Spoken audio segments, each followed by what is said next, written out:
सागर के रविंद्र भवन में रविवार दोपहर आर्य परिषद सागर के तत्वाधान में कृष्णार्पण कार्यक्रम का आयोजन किया गया। कार्यक्रम में बाल विदुषी राजराजेश्वरी देवी द्वारा श्रीमद् भागवत महापुराण के 18,000 श्लोक का स्वसर गान कर ऑडियो वीडियो रिकॉर्डिंग की गई, जिसका लोकार्पण किया गया। यह कार्यक्रम 3 सत्रों में आयोजित किया गया। कार्यक्रम में बड़ी संख्या में साधु संत, नगर के विद्वान जन मौजूद रहे। क्या किया है, कितने समय लगे हैं, क्या आपका उद्देश्य है, कितना आपका समय लगा है? श्रीमद् भागवत महापुराण का संस्कृत में संगीतमय मूल पाठ संपूर्ण 18,000 श्लोकों का ऑडियो एवं वीडियो को रिकॉर्डबद्ध किया गया है, जिसमें लगभग 2 साल का समय लगा। यह विशेष रूप से उनके लिए उपयोगी है जो नवविप्र हैं।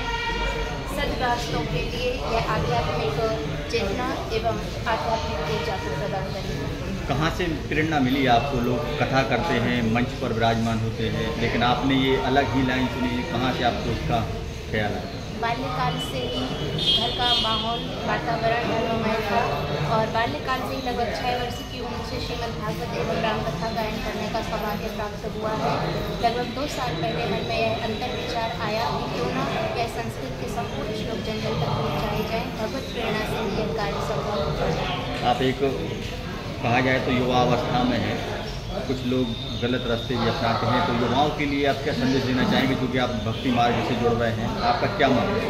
युवाओं के लिए यही संदेश है कि हम यह भावना रखते हैं, एक ही जीवन मिला है, जो करना है मैं करूँ, एंजॉय करूँ, लेकिन आपको यह विवेक होना चाहिए कि सही क्या है और गलत क्या है, और इसका अंतर रखने के लिए आपको सत्संग से जुड़ना ही पड़ेगा, क्योंकि सत्संग जरूर होना। आपने जो भागवत रिकॉर्ड की है, यह कहाँ देखने मिलेगी? यूट्यूब पे कहाँ पर मिलेगी?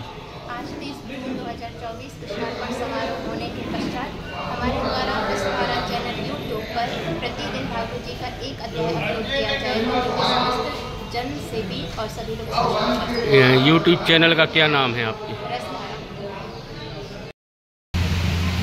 क्योंकि यात्रा इतनी लंबी थी, इसलिए संस्मरण भी बहुत रहे, और अगर सारे संस्मरण में आपको सुनाऊंगी तो समय की अधिकता भी बहुत रहेगी। इसलिए संक्षेप में मैं अपने शब्दों को समेटूं। इस पाठ की संशोधन एवं समीक्षा में जिन्होंने अपने जीवन का बहुमूल्य समय दिया है और इस यात्रा को आज यहाँ तक लेकर के आए हैं, ऐसे हमारे सागर के विद्वान संस्कृत विद्यालय के पूर्व आचार्य डॉक्टर रामकुमार भैया जी, इस संशोधन क्रिया में आपने पूर्ण रूप से अपना बहुमूल्य समय दिया है। हमारे सागर नगर के वरिष्ठ साहित्यकार श्री पंडित श्री टीकाराम त्रिपाठी जी, आपने अपनी व्यक्तिगत कामों को प्राथमिकता ना देते हुए इस कार्य को महत्व दिया है।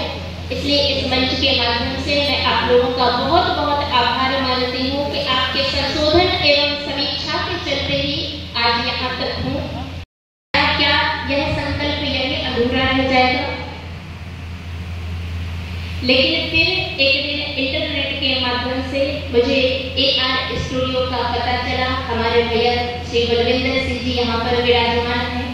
आपसे भी मैंने संपर्क किया तो प्रथम बार मैंने उद्देश्य रखा भैया भागवत जी का संपूर्ण पाठ रिकॉर्ड करना है, तो प्रथम बार में भी भैया को ये बात विनोद ही लगी। आपको भी लगा कि शायद मैं मजाक कर रही हूँ या विनोद कर रही हूँ, लेकिन कार्य जब आगे बढ़ा मैंने कहा नहीं भैया, इस कार्य को करना ही है, कोई विकल्प नहीं है। और जो भैया ने ये जाना तो उसी निष्ठा और उसी दृढ़ता के साथ आपने इस कार्य को उतनी ही गंभीरता और उतनी ही निष्ठा के साथ इस कार्य को पूरा किया है। आप सब जानते हैं कि हमारे सिख समाज में ग्रंथ को गुरु कहते हैं। भैया आप बता सकते हैं गुरु ग्रंथ साहिब।